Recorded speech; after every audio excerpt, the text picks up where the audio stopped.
Hello, friends. This is Mr. Matt, and I have your children's message for today. And today I thought I would start out by getting a little bit of help from my son, Ben. Now, I know a lot of you don't know Ben.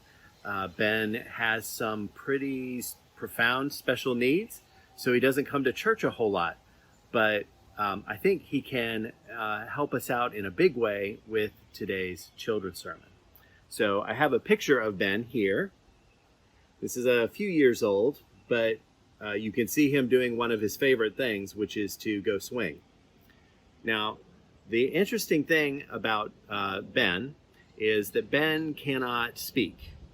He can't talk the way that you and I can. He doesn't make words. It's just something that he's not able to do.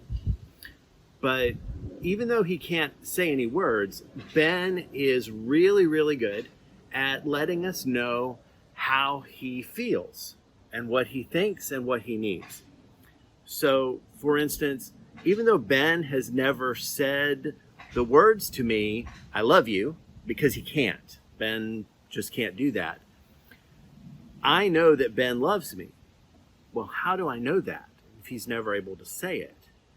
Well, I know it in the way that when I go into his room in the morning when he wakes up, or when I come home from being outside and I come in and he sees me and his face will light up and he'll laugh. And if I'm close enough to him, he'll reach out and he'll grab my arm and he'll pull me in close so that he can wrap his arms around my head or my shoulders and give me a hug.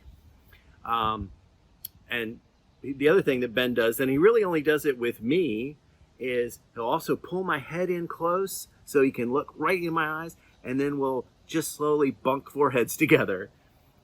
It's a fun thing that we do. It doesn't hurt. He doesn't do it hard. But it is something that's unique to Ben and to me. So even though he's never said the words, I know that Ben loves me. And I think based on the way he responds to me, I think Ben also knows that I love him. And all this happens without us saying a single word. I think we get a little bit of that idea in our Jesus story today. I think we hear Jesus saying the same kind of thing to his disciples. As he's talking to them, Jesus says, "Those who have my commandments and keep them are those who love me." Those who have my commandments and keep them are those that love me. I think what Jesus is getting at in this is a little bit of what I was talking about with Ben. And that is, Jesus wants to see us not just knowing what the commandments are, but actually living them out and doing them. To have the commandments and to keep them, to do those things. When we do those things, it's a way of showing Jesus that we love him, showing Jesus that we understand what's important to him, that we love him, and we're going to live the same way. We're going to do those things for him. And when we do that, that's a powerful way of showing our love without ever having to say a word. In fact, I think Jesus is more interested in seeing how we live our lives than what we say about Jesus. He wants to see us living and loving God, loving other people, helping them, serving them, sharing God's love with them. So in a lot of ways, I think the gospel message today is a bit of what Ben can tell us.